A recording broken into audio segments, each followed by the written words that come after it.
This year will be different. This year will be different. This year will be different. This year, I need to eat less. You know what? I do solemnly swear that this year I will lose 10 pounds. Or at least 5. 5 is the magic number. That's how many times I want to visit my grandmother this year, which would be 5 more than last year.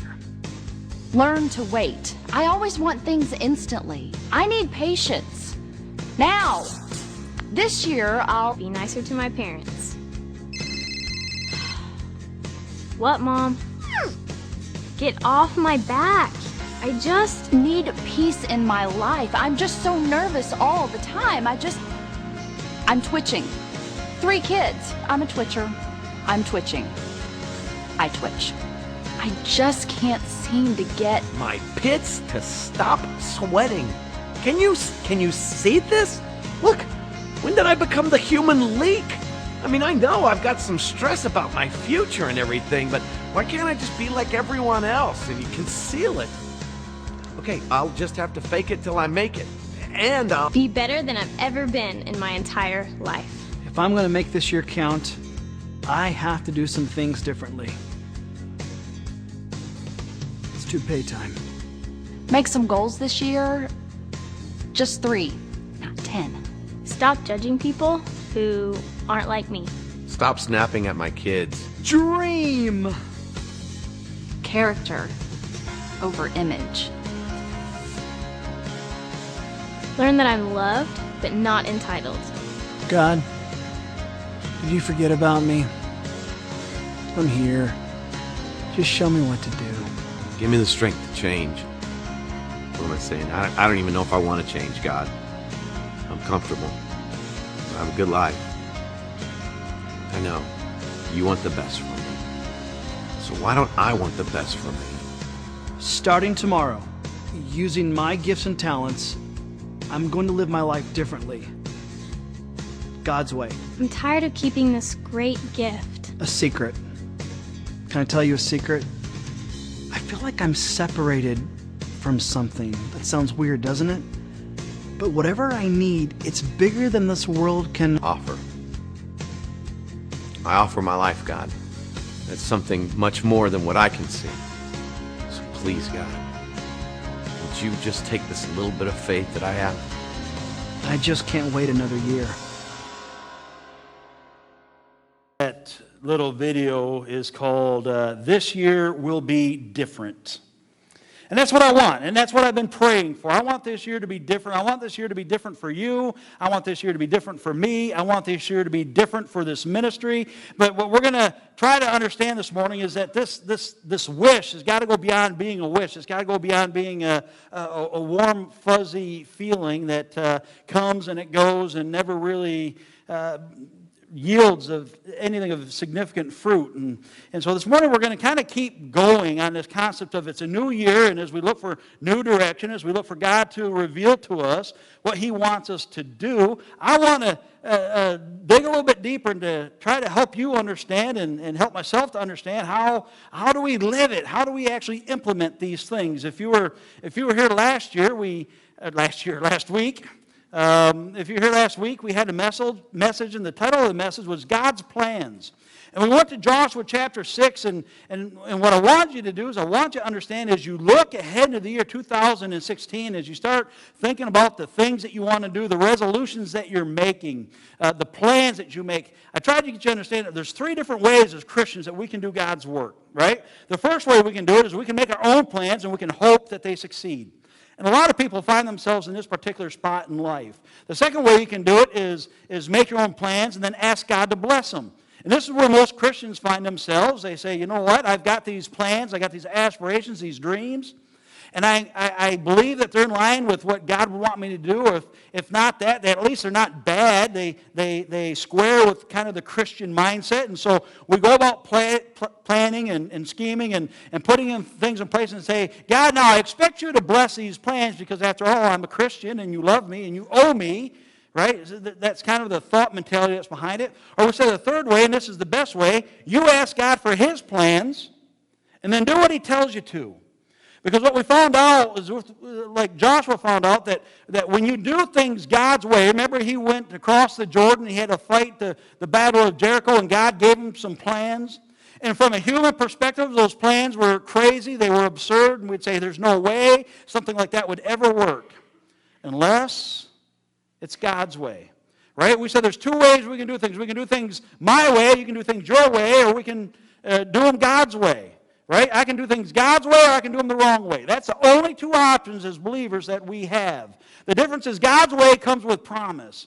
God's way comes with provision. God's way comes with guaranteed victory, regardless of how hard it gets. And so we said that when you get on God's plans, when you square yourself with His will, His desires for your life, you don't just simply fight for victory, but you fight from a position of victory. Remember Joshua, God told him right before he went to battle, I have delivered Jericho into your hands. All you have to do is be obedient and follow my plans. And so this week we're going to kind of keep on that thought process because sometimes we struggle. And you'll understand the title of this message as we continue to go. But I want you to get your Bibles. I want to turn to Nehemiah chapter 6 with me. And if you're using a Pew Bible, you'll find that on page 345. And with all the snow out and everything, I hope you wore your boots, and I hope they're steel-toed, because we're going to step on your toes a little bit today and make you squirm a little bit. But that's on purpose, and it's not because we don't care about you, and not that we don't want you to be encouraged, but God says, I love you so much, but I love you too much to keep you the way you are. And so what I want to do is I want to challenge you a little bit today and get you to think a little bit deeper, a little bit more about these plans that maybe you're trying to develop for the year 2016. Last week, as I closed the service, my challenge to you was to kind of come up with one word, if nothing else. Come up with one word that will kind of define how you're going to operate in 2016. I shared my word with you. My word for the year is intentional.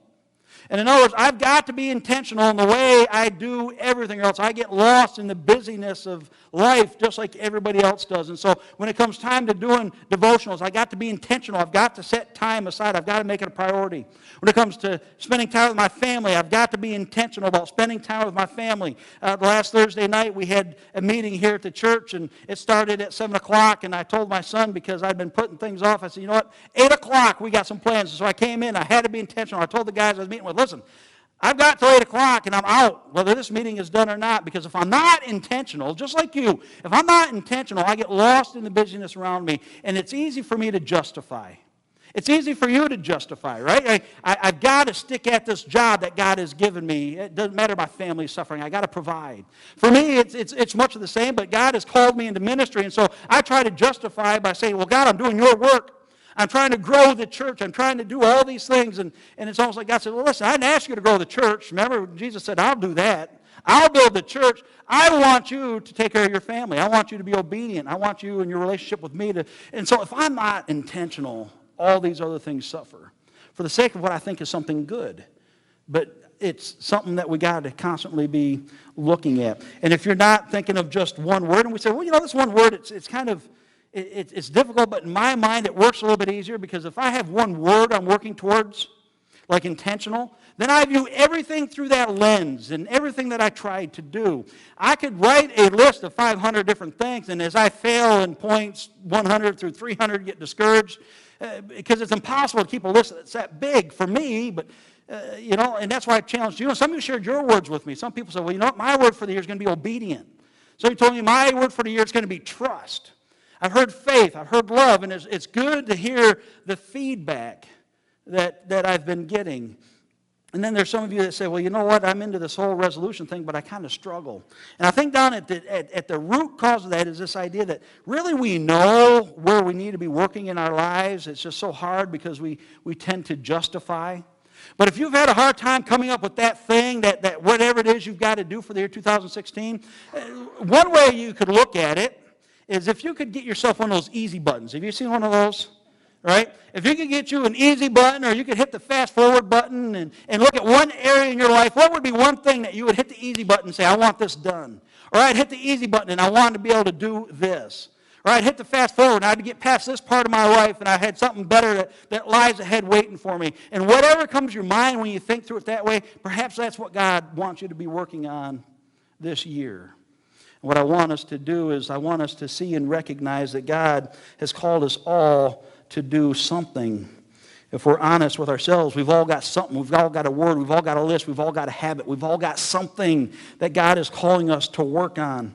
And anything that God is calling you to do is a worthwhile thing to do. And anything that's a worthwhile thing to do is something that's going to take effort. It's going to take effort. And what I want you to get is I want you to understand it goes beyond simply making a resolution. You know, there's a fine line here, and I want you to see this word. If you look up in any dictionary, a basic, simple term or definition for the word resolution is a firm decision to do or not to do something. It's a firm decision to do or not to do something. But the problem with this is it typically starts actually starts as a mental process. But the problem is oftentimes it never leaves the mental process. It never leaves our head and works itself out into doing anything. How many of you ever plan to start a diet tomorrow? Right? And then tomorrow comes, and then all of a sudden it's somebody's birthday party. You say, well, okay, I'll eat the cake just today, and maybe tomorrow I'll start. And tomorrow comes along, and somebody from church or a neighbor or somebody baked you a big old fresh batch of cookies. And you say, well, I don't want to disappoint them, right? I'll eat the cookies today, and I'll start tomorrow. Or you had a busy day the next day, and it's just like, well, we're supposed to start today, but I'm wore out, you're wore out, let's just go get some dinner. And what's easy? Well, pizza. Okay, let's do pizza, and we'll start tomorrow. See, this is the problem with resolutions. We make firm decisions, and we mean well, but oftentimes it never leaves the thought process. And so I want you to understand the difference between resolution and resolve. Because resolve is to decide firmly on a course of action. Resolve says, I'm going to put something in place that makes me act on the thing that I have just decided in my mind. And so you see, resolution and resolve kind of go hand in hand. But when we fail on the resolve, we fall into that statistic I shared with you last week that said 85% of people fail when it comes to New Year's resolutions. And they fail because they don't ever put something down and make tangible goals and put plans of action into place. Now, if you're keeping your notes, I'm going to give you the key thought here ahead of time, and we'll talk about it a little bit more. But I want you to get this into your mind because this is a resolve kind of a statement. It says, I am doing a great work. I cannot come down. I am doing a great work. I cannot come down. And those highlighted words are the words for your blanks right there in your notes. And what this is it's a statement of resolve, and it's a statement of resolve that comes directly from Nehemiah. And as we jump into this book of Nehemiah, you know, this has tremendous potential to be a game changer. This book, and if we really understand what God is trying to teach us through this lesson, it could really be something that has potential to change your life, your eternity. It has potential to change everything around you if you allow it, if you buy into it, if you understand it. And this is a passage, this is a concept that really the Lord laid on my heart years ago. And when this really got profound and deep meaning for me, it was when I was going through Bible school and I was working 40-plus hours a week, and I was trying to cram a 4-year degree into 3 years, and I had a young family, and I was doing ministry, and I was just wearing myself to the bone. And life was busy, and things were chaotic, and the Lord blessed me with this particular passage that I want to share with you this morning. But to understand Nehemiah chapter 6, you got to understand a little bit of the context in which this is written. You see, this story takes place somewhere around the year 444 BC. And Artaxerxes is the king of Persia. And as we read into chapter 1, as we begin this book, we find out that Nehemiah actually works for King Artaxerxes.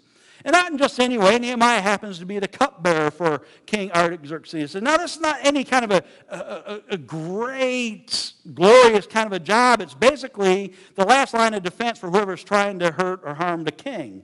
Right? The cupbearer, this is what they do. They would test the wine or whatever, the drink, or oftentimes the food. They would test it to make sure somebody wasn't trying to kill the king. And so, as the story unfolds, what we find out is after this exile that the Jews have found themselves in, people are starting to go back to Jerusalem. And on this particular occasion, Hanani, one of Nehemiah's brothers, comes, and he comes from Jerusalem, and Nehemiah says, listen, give me a report. How's things looking? And Hanani says, you know what, things aren't looking so good. The city is in ruins. The people, they're discouraged, and they don't know what to do. And in that moment, Nehemiah's heart becomes burdened. It becomes burdened burdened for what's happened to his city, what's happened to his people. And he immediately goes to God in prayer. Now, this is a great concept. And maybe sometime in the near future we can work through this book of Nehemiah in a little more detail because there's so many great truths. But that moment that Nehemiah starts struggling, he goes to God in prayer. And he fasts, and he prays, and he dedicates his entire being, so to speak, to trying to figure out, God, what do you want me to do? And as time unfolds, we find out that God starts to move in Nehemiah's heart, and he starts to give Nehemiah some direction. And as he's starting to get this direction, the king is noticing that there's something wrong with Nehemiah. He's discouraged, he's sad, something's different in his life. And in this moment we read that Nehemiah is afraid, because to be afraid or to have fear, to be sad in front of the king meant you could potentially lose your life. And so Nehemiah once again throws up a quick prayer. Then he shares his heart to the king and says, "Oh, king, my people, they're discouraged. My hometown, it's in ruins, and the wall's destroyed, and things are not looking good. And the Lord has impressed on my heart a great desire to go and to help and to be a part of the rebuilding process." And in this moment, we recognize something that's very important to remember. And that is simply that when you decide that you're going to be obedient, God is going to bring the provision. Okay? When you say, God, I'm going to submit to your will, to your way, to your plan, immediately God says, okay, my way comes with provision. But we also need to recognize that the flip side of that coin, that when we decide that we're going to be obedient, we also find opposition. And so we find provision, but we find opposition. Because we find out that as Nehemiah shares his heart with the king says, fine, you can go. And not only does he say you can go, but he provides him with all this material. And as he gets into Jerusalem, as he's getting ready to start rebuilding the walls, he goes out at nighttime because he still doesn't want people to know exactly why he's there. And he starts to assess the damage. He starts to build this game plan. And then in chapter 2, he finally brings everybody together. In chapter 2, verse 18, we see this concept that he shares what's going on, and they set their minds to go into work. And then we find out that at the moment you decide, I'm going to do what God calls me to do, there's always going to be somebody. And immediately we see this introduction of Sanballat and Tobiah. These people who are a great source of opposition for Nehemiah and for his people. People who don't want to see Nehemiah accomplish the thing that God has called him to do. It's kind of incredible because in chapter 2 and verse 20, Nehemiah tells his people, after the opposition starts, after they start the work, he says to them, he looks at them and says, God will give us success. You say, now wait a minute, how do you know that? How can you make such a statement? Because Nehemiah understands what I've been trying to get us to understand for the past several weeks, that when you decide to square with God's plan for your life, you trust his sovereign will, and you say, I'm going to do what he calls me to do, you get to do it from a position of victory. You get to do it from a position of provision. And so Nehemiah is going about doing his work, and as the opposition comes, he says, don't worry, God will give us success. And as they keep on moving, the opposition, it changes, but it keeps on growing. And it keeps on growing. And as soon as they get to about the halfway point of rebuilding this wall, they find out that their enemies are planning a military attack. And they get somewhat fearful once again. And once again we see Nehemiah go to the Lord in prayer. And Nehemiah, we see this concept of resolve because Nehemiah says, regardless of the opposition that's about to come, I'm going to keep doing what God has called me to do. And we read in there how he gets a trowel in one hand and a sword in the other hand. Saying, regardless of the opposition, I'm going to keep moving forward with what God has called me to do. And as they waited every day for this battle to take place, he sets plans with his people. And he says, you know what? We're all going to keep on going with what God has called us to do. And we're going to stand guard, and we're going to watch, but we're going to keep on working. And if they decide to attack, we're going to blow the trumpet. And whenever you hear the trumpet, we all come to this place, and we're going to fight together. And then in chapter 4, verse 20, it tells us God will give us the victory because God will fight for us. You see what he's saying there? He's saying what I want you to see from the perspective of Joshua, a truth that is very important for you and I today, that when we get ourselves lined up with God's will, we've got this promise that says God will provide what you need. He will fight your battles for you, and we fight from a position of victory, not for victory. It's a very different thing. And after that moment, things continued to get tough. The opposition continued to mount. Money got tight, right? This is the way the devil works. When something good starts happening, he comes in, he tries to attack any way he can. And when the enemy wasn't succeeding and when the money thing wasn't quite getting them as worked up as they were hoping in opposition internal opposition, so to speak, starts to arise, and they start to find these tensions within themselves. As we come to chapter 6, verse 1, we find that the wall is nearing completion. And this is kind of the context. This is the setup for what we're about to read right here in chapter 6, because now that they've experienced all these different kinds of opposition, they're about to face intimidation. And look at verse 1 with me in chapter 6. It says, when the word came to Sanballat, Tobiah, Geshem the Arab, and the rest of our enemies that I had rebuilt the wall, and not a gap was left in it, though up to that time I had not set the doors and the gates, Sanballat and Geshem sent me this message. Come, let us meet together in one of the villages of the plain of Ono.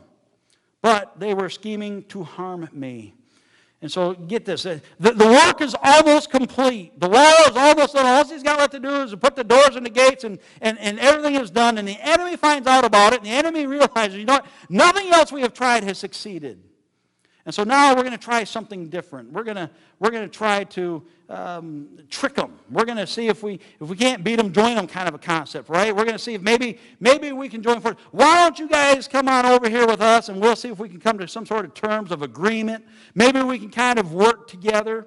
But Nehemiah sees behind the motive and says, regardless of what they're saying, their plan is to harm me. And so as we read through this, we see that the enemy is always changing their tactics. We've always got to be aware. We've always got to be watching at what's going on. And so then we come to verse 3, and here it is. So I sent messengers to them saying, I am doing a great work so that I cannot come down. Now that's the King James wording right there. The New King James, I'm sorry, because I like it just a little bit better than the NIV, but the meaning is the same. And so as these guys are trying to get to Nehemiah and his men, they say, well, why don't you guys come on down, and why don't we do some compromise? Why don't we work together? And Nehemiah sends them this message and says, you know what, I am doing a great work so that I cannot come down. So in other words, in that moment of compromise, Nehemiah said, no, not today. Not this time. And he goes on to explain to them in the second half of that verse, he says, why should the work cease while I leave it and go down to you? And let me tell you what that's saying. Why should I trade what God has called me to do for what you have to offer? And we will look at that and we'd say, well, that certainly is a foolish concept. Why would anybody trade what God has called us to do for what the enemy has to offer? But the reality is we see people falling for this all the time, because oftentimes they don't recognize how the enemy is working. Oftentimes what the enemy has to offer looks better than all the tension and all the difficulty of trying to build the wall. All the tensions that were with that. I mean, that's hard physical labor. And now here we have a compromise, and who knows what it looks like, but maybe we should entertain whatever it is. And we oftentimes see people going down off the wall for compromise. And what we see right here in this verse is we see Nehemiah's resolve. He says, I will not trade what God has called me to do for anything else you have to offer. I won't do it. He says, I am doing a great work. I cannot come down. At this point, I want you to say this with me.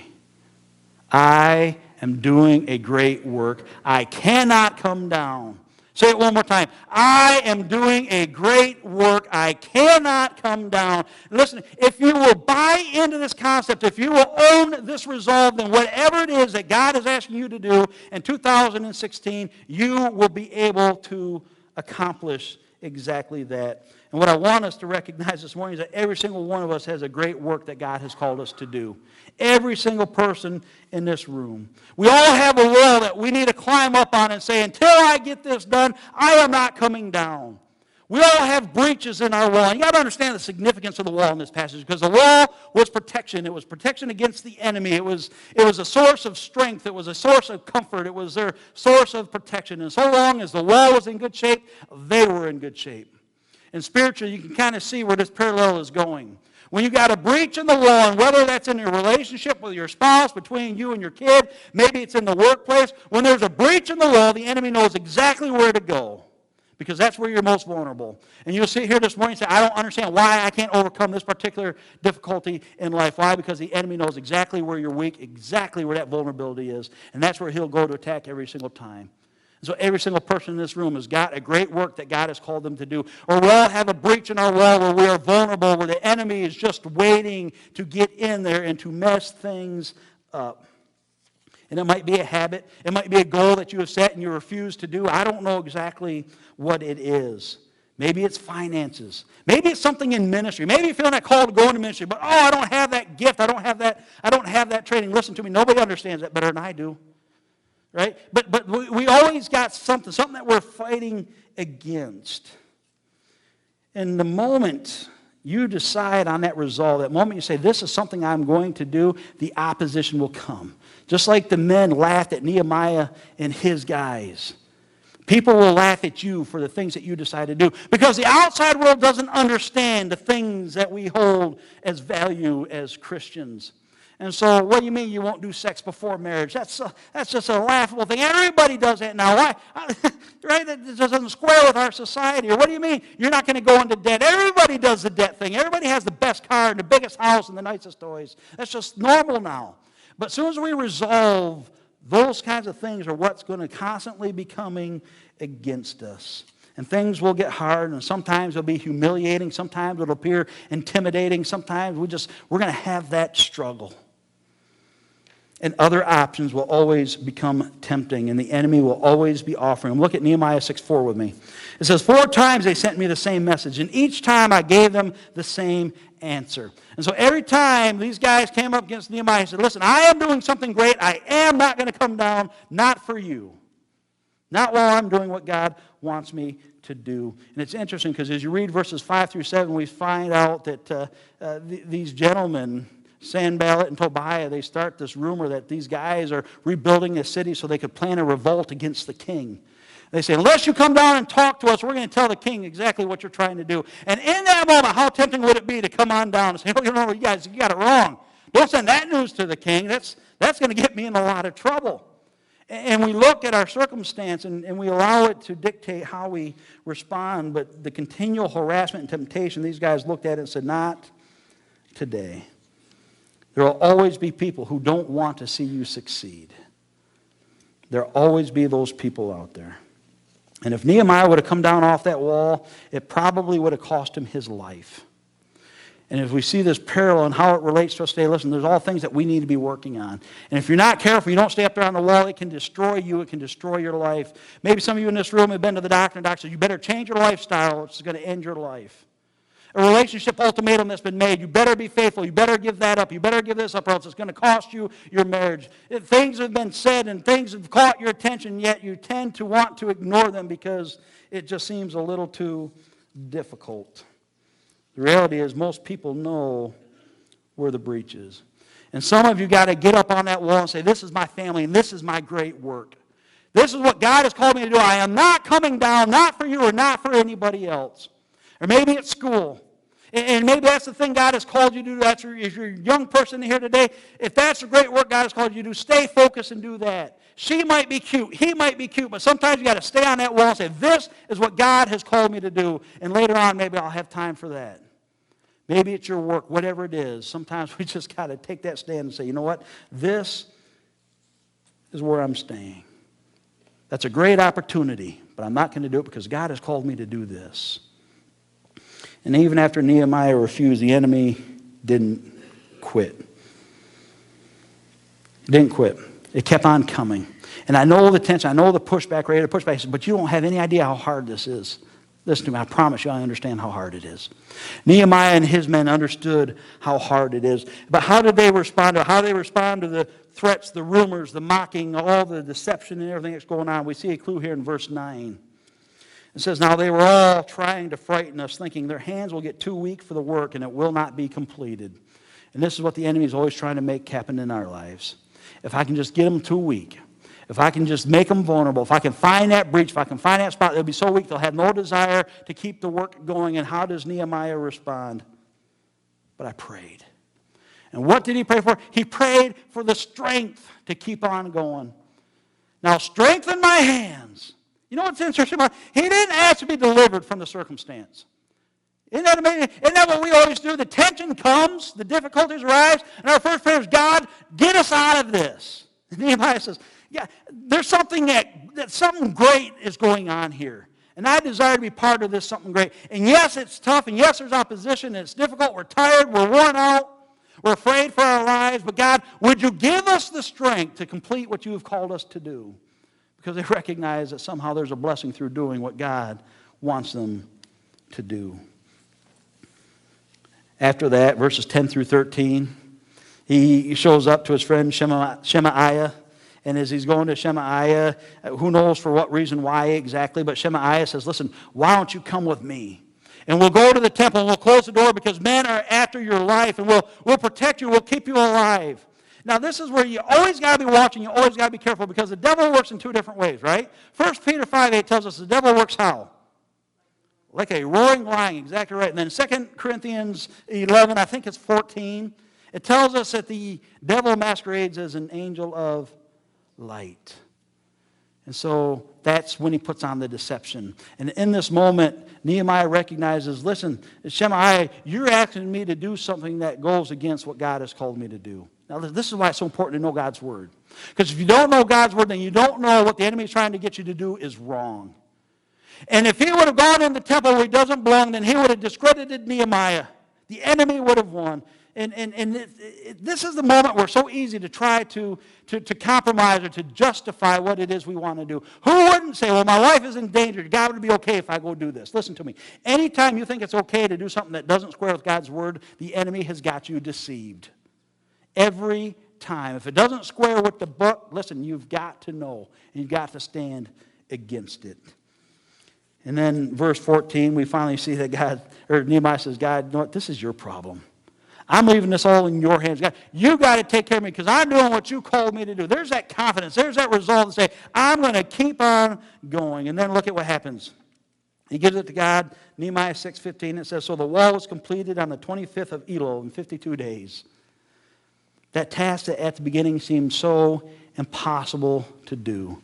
That thing that was so overwhelming, not only did it get done, but it was completed in record time. 52 days to complete this wall. And then it says there in verse 16, when all our enemies heard about this, all the surrounding nations were afraid and they lost their self-confidence. Why? Because they realized that this work had been done with the help of our God. Man, that's powerful stuff. When you submit to God, and you are obedient to God, you get God's provision. And as you get God's provision, what you see is something that happens that equals great testimony. People on the outside looking in and recognizing that whatever it was you just accomplished, there's no way you could do it on your own. They recognize that God is at work in your life. Because they recognize that there's no way any one person could do this on their own. And what I want you to see in this passage is that there's no miracles. There's nothing that's supernatural taking place. We just see the hand of God at work doing what God has promised he will do. Not just for them, just like he promised for Joshua, just like he promises for us. Nothing supernatural. It's simply an obedience. Why? Because we got to recognize that when we do what God has called us to do, we fight from his position and strength and power. And we get that guaranteed victory. And so as we sit here this morning, you'd say, well, you know, I know, I've already tried, and here I am at 2016, I got the same problem, trying to deal with the same things I had last year, and I'm tired of failing. Listen, I want to push back at you just a little bit because I don't want the year 2017 to come and for you to be in the same exact spot where you are today. I don't want 2017 to come and me be in the same spot I am, or this ministry to be in the same spot it is. I desire to see all of us grow and move forward doing the work that God has called us to do. And sometimes I say, you know what, maybe it's my finances that's out of order.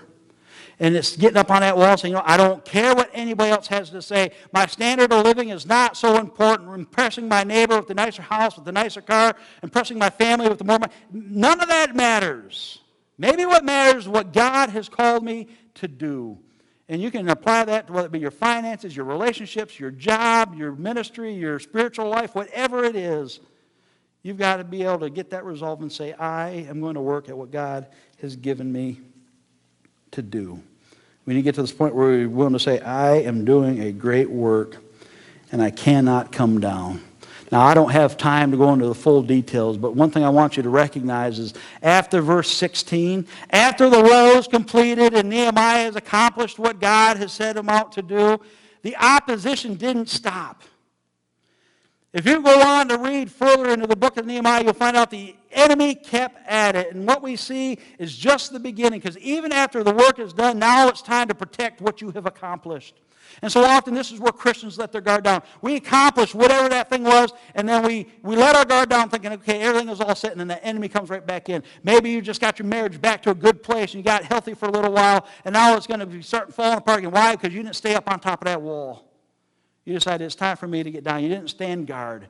You didn't stand with the trowel in one hand and the sword in the other hand and say, regardless of what comes along, I'm ready for it either way.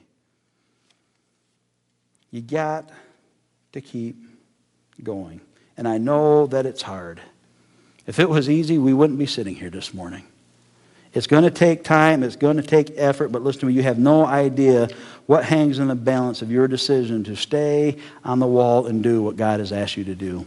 You have no idea the impact it can have on your personal life. You have no idea the impact it can have on your family, in this ministry, in this community, across the world.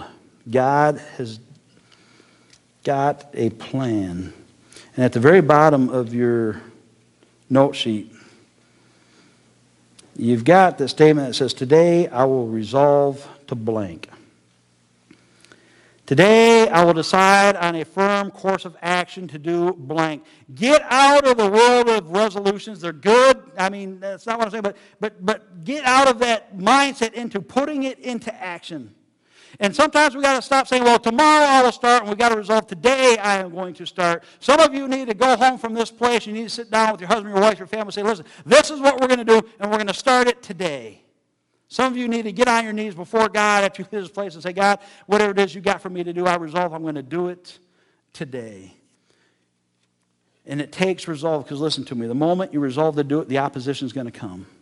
And the moment you walk out those doors right there, nothing on the outside has changed. You will have no more time, no more money, no more resources. Everything out there is the same. What has changed is you. In fact, if you've made a resolve in your mind and your heart today, as you walk out the doors, the only thing that really changes is the opposition you're going to face. Because that moment you decide, I'm going to resolve to do it, just like Nehemiah and his guys. As soon as they resolved, the outside pressures, they all came. And the same thing is true for you. This is why I tell new believers all the time, don't think that just because you're saved, you're done. No, now that you're saved, you got a great big old cross here right on your back, and that enemy is coming after you. Same thing for believers. As soon as you resolve to do something. And whatever that thing is, whatever you write down, and that's my encouragement, write something down. Whatever God has given you. If you haven't got it, write down that you resolve that you're going to go home and get it figured out this week. Whatever it is that God wants you to do. And once you figure that out, you got to get this mindset that says, you know what, I'm going to get up on that wall and I'm going to stay there. Regardless of whatever else comes along, regardless of how good it looks. And when things get tough, and listen to me, they're going to get tough, we need to join in Nehemiah's prayer and say, God, strengthen me. God, strengthen my hands to do the work that you have called me to do. And when we get there, when you get that, you get God's power. You get God's strength. This is why we see all throughout the Bible, you can't do this on your own. That's why I love the fact that there's no miracles at place or at work right here. We got ordinary men simply submitting and yielding to God and being obedient to what God has called them to do. And get this, it's easy to say. It's easy to say, it's hard to do. It's easy to get a warm, fuzzy feeling, isn't it? But aren't you sick and tired just the feeling of better? Wouldn't you rather experience better? You ever have that message? Yeah, it was a great message, and I felt good, and I felt empowered, but I walked out and I didn't change anything. Or I listened to that song really inspired me, but it was only for the 3 minutes while the song was playing. After the song was done, my mind went right back to the same gutter it's always in. I went back to doing all the same things I've always done. Listen, you've got to get sick and tired of the devil eating your lunch every day. You've got to resolve to get up on that wall and say, I am going to do something about what is going on in my life. And listen to me, you will never regret following the Lord and His desires for your life. You will never regret that. I've been a part of a great number of funerals. And never once have I heard the regret from the family that, they just did too much of God's will. People towards the end of their life, the regret was never, boy, I wish I wouldn't have listened to God quite so much. No, the regrets are always the opposite. I wish I wouldn't have traded what the world had to offer for what God wanted me to do. It was empty, it was shallow, it had no meaning. You'll never regret doing what God calls you to do. And His plan is the only one that comes with the promise and the guaranteed victory, saying you will be equipped to do it. And if you're willing to do this, this could be the greatest year you have ever had. This could be the greatest year your family has ever had. This could be the greatest year this ministry has ever experienced. Because what's interesting in this story is that all this, it was not the work or the doing of one person. It wasn't Nehemiah. Nehemiah had the resolve, and it's important to recognize that. But ministry-wise, we need to recognize that what happened there in Jerusalem was a result of everybody doing their part. If you ever try to read chapter 3 of Nehemiah, you probably close the book because it sounds so boring. Because so-and-so, this person's name that you can't even begin to pronounce, he worked on this part of the wall. This person worked on that part of the wall. And this person worked on that gate. And you can't read any of the names, but the concept that you need to see is that everybody did their part. And too often we're sitting in the church and we think it's our job to fix the problem and the breach in the wall next to us. And I'm not pointing to you like you got the problem. I'm just saying this is what we do. And we look at the person next to us and say, man, your wall's in bad shape. and we miss the idea that we haven't done what we were supposed to do in our own section. But if we all do this, and listen, if we get this, if we buy into this, this could be an incredible year. And I want that for you. I want it for me. I want it for this ministry. Stand with me if you would. The worship team is going to come ahead and they're going to sing another song. And as they sing that song, I understand we're close to the end of our time. And if you want to come and pray while we sing this, I encourage you to do that. But really what I want from you, I want you to write something down on that piece of paper. And maybe you don't start singing the song until you have something written on that blank, that thing that you resolve that you're going to do. And if you don't know what it is, just resolve to pray. Resolve that, God, I'm going to submit to whatever it is that you have for me. Some of you, maybe you've been thinking about baptism. Maybe it's church membership. Maybe it's a family thing, a work thing, a money thing, whatever it is. Say, God, I resolve to be obedient to what you want me to do. And if you need to come pray and you want me to pray with you, I'll pray with you. If you need to call me sometime during the middle of the week or send me an email, I want you to know that I'm here to help do it any way I possibly can. And together, we're going to see some incredible things this year. So as we sing, if the Holy Spirit's leading you to do business with God, you do that first. Then you can join us in singing. Then we'll be dismissed. Join us.